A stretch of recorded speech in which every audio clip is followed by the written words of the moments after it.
पिछले भाग में आपने देखा कि रुचिका अपने पूरे परिवार के साथ एक नए घर में शिफ्ट होती है। एक ऐसा घर जिसके पीछे एक पुरानी मजार थी।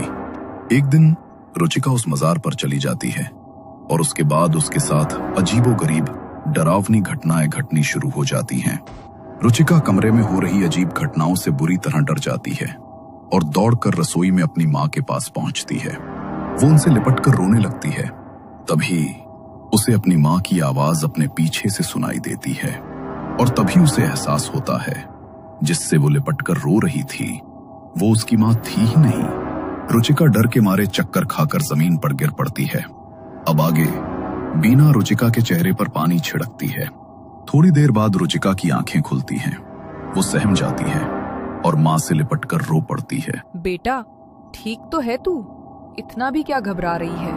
हुआ क्या है तुझे? जरा सा अपने कमरे में गई थी मैं, इतनी देर में डर गई तू? रुचिका कुछ भी कहने की हालत में नहीं थी। मां के गले से चिपकी हुई वो बुरी तरह कांप रही थी। अचानक उसकी गर्दन पर उसे एक गर्माहट महसूस हुई, जैसे किसी ने गर्म सांसें उसके गले के पास छोड़ी हों। रुचिका जो महसूस कर रही थी वो अपनी मां को शब्दों में बयां नहीं कर पा रही थी। माँ, यहाँ पर कोई है? अभी यहाँ कोई था, मैं अकेली नहीं थी माँ, मेरा यकीन करो। बेटी की हालत देखकर अब उसकी मां बिना भी थोड़ी घबरा गई थी। अच्छा, तू अपने कमरे में जाकर आराम से बैठ, मैं अभी आती हूँ। बीना ने रुचिका को उसके कमरे में बिठाया और रसोई में जाकर वहां से एक नींबू और 3 हरी मिर्चें लेकर आई। उसमें मन ही मन कुछ मंत्र बुदबुदाए और 7 बार वो नींबू मिर्च रुचिका के सिर से घुमाई। फिर जाकर दरवाजे की चौखट पर टांग दी। देख, मैंने तेरी नजर उतार दी है और ये नींबू लटकाया है ना, अब कोई बुरा ख्याल नहीं आएगा तुझे। कुछ नहीं है बेटा, कभी कभी बुरे ख्याल आ जाते हैं। और हाँ, बिल्कुल चिंता मत करना। अगर तेरे आसपास कुछ गलत चीज हुई भी ना तो वो इस नजर बट्टू को पार करके तुझ तक नहीं पहुंच पाएगी। रुचिका को अपनी मां के टोटके पर पूरा भरोसा था। बचपन से ही जब भी वो बीमार या घबराई होती, मां इसी तरह उसकी नजर उतार कर उसे ठीक होने का भरोसा देती थी। आज भी उसे पूरा यकीन था कि अब उसे कोई डरावना ख्याल परेशान नहीं करेगा। तू थोड़ी देर आराम कर ले, मैं खाना बनाकर तुझे आवाज लगा लूंगी। पिछले 2 दिनों से जो कुछ भी रुचिका के साथ हो रहा था उसे देखते हुए अब वो आंखें बंद करने में भी डर रही थी। लेकिन तबीयत ठीक न होने के कारण कुछ ही देर में वो गहरी नींद में डूब गई। कुछ समय बाद रुचिका अपनी माँ के पास जाकर बोली, अरे माँ, खाना बन गया तो खाना खिला दो ना, कितनी भूख लगी है। हाँ बेटा, खाना बन गया है, तू बैठ, मैं लगाती हूँ। बेटी को कमरे में बिठाकर बीना रसोई में चली गई।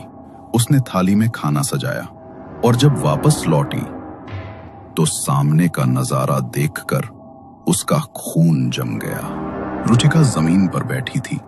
उसके बाल उसके चेहरे को पूरी तरह ढक रहे थे। उसके सामने एक प्लेट रखी थी जिसमें खून से सने मांस के टुकड़े पड़े थे। बीना ने देखा कि रुचिका उन टुकड़ों को दोनों हाथों से उठा उठा कर खा रही थी। बीना ने कांपती आवाज में चिल्लाया, रुचिका! अचानक वॉशरूम का दरवाजा खुला और वहां से रुचिका बाहर निकली, बिल्कुल सामान्य अवस्था में। अरे माँ, क्या हुआ? इतना तेज क्यों चिल्ला रही हैं आप? मैं तो डर ही गई, वॉशरूम में थी मैं। बीना की आंखें फटी रह गईं। वो जिस रुचिका को अभी अभी मांस खाते देख चुकी थी वो अब इस कमरे में थी ही नहीं।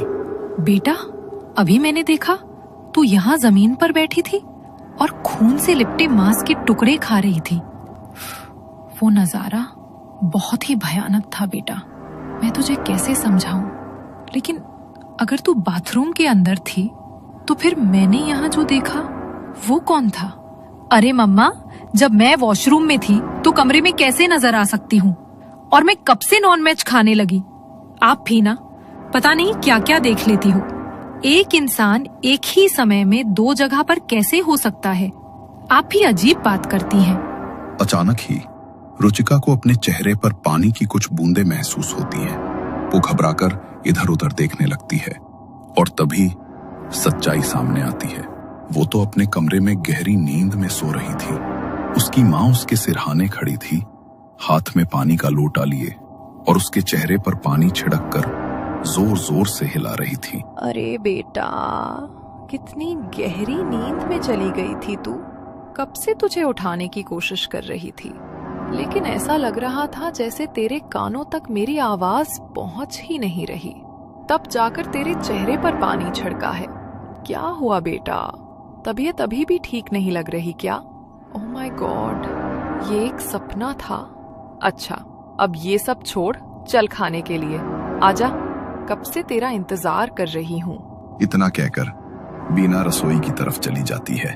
रुचिका भी धीमे कदमों से उसकी ओर बढ़ती है। डाइनिंग टेबल पर बैठकर वो खाना खाने लगी, लेकिन तभी उसकी नजर अपने कपड़ों पर पड़ी। कपड़ों पर खून के छींटे थे। मेरे कपड़ों पर ये खून कहाँ से आया? और मेरे हाथों पर भी खून लगा हुआ है। इसका मतलब जो कुछ मैंने सपने में देखा था वो सच में हुआ था मेरे साथ। लेकिन ये सब कैसे हो सकता है? क्या सपना था, क्या सच? कुछ समझ नहीं आ रहा। मेरे साथ आखिर हो क्या रहा है? मैंने सपने में देखा कि माँ को मैं मांस खाती दिखाई दी थी।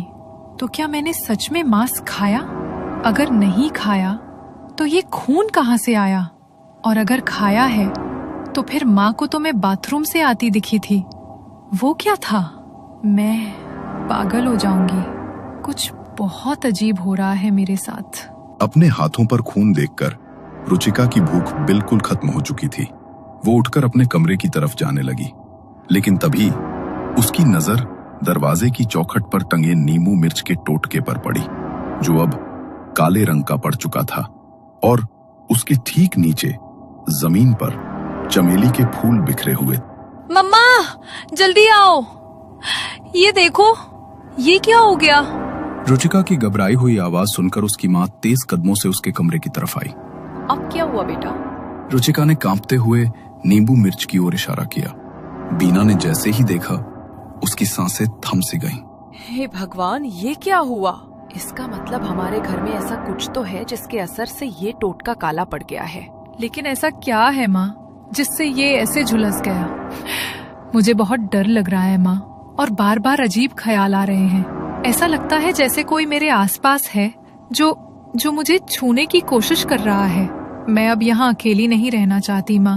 आप बस पापा को बुला लो, हम यहाँ अकेले नहीं रह सकते माँ। बीना ने अपनी बेटी की ओर देखा और उसे भरोसा दिलाया कि डरने की कोई जरूरत नहीं है। उसने मन ही मन तय किया कि इस बार मामला कुछ गंभीर है। पति काम पर दूर थे, इसलिए उन्हें परेशान करना सही नहीं लगा। वो धीरे से उठी, गहरी सांस ली और अपने फोन की ओर बढ़ी।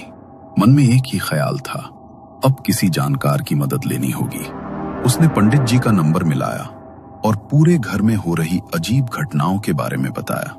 रुचिका की तबीयत का अचानक बिगड़ना, उसका डरना और पूरे घर में चमेली की रहस्यमयी महक का फैल जाना। फोन के दूसरी ओर से पंडित जी ने गंभीर स्वर में कहा कि ये कोई सामान्य बात नहीं लगती।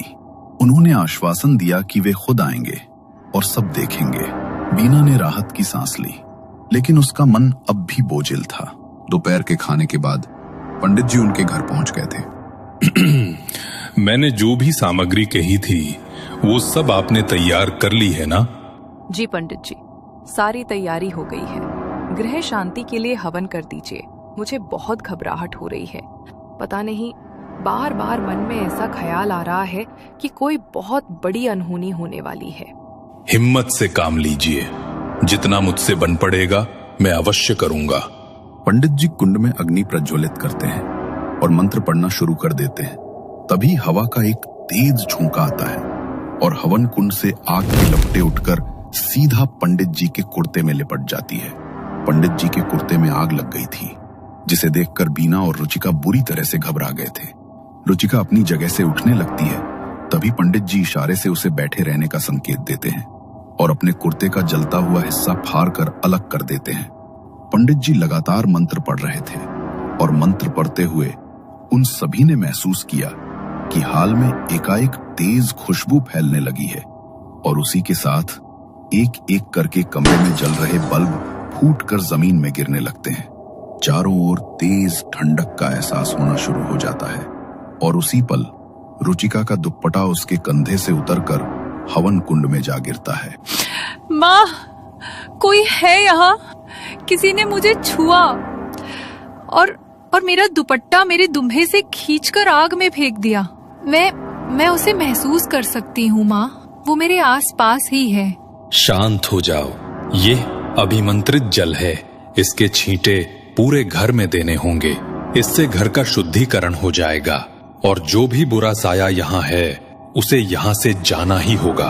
पंडित जी लगातार मंत्र पढ़ते हुए आम के पत्ते को कलश में डुबोकर जल की कुछ बूंदें धीरे धीरे पूरे घर में छिड़कते हुए आगे बढ़ रहे थे। अचानक ही जब पंडित जी रुचिका के कमरे के पास पहुंचे और जैसे ही जल की बूंदें उसके कमरे के दरवाजे पर छिड़की, उन्हें जोरदार झटका लगा। जल का कलश उनके हाथों से छूटकर नीचे गिर पड़ा।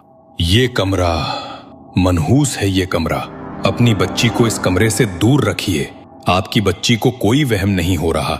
जरूर कुछ बहुत शक्तिशाली है आपके घर में, और वो जो भी है बार बार अपनी ताकत का एहसास दिला रहा है।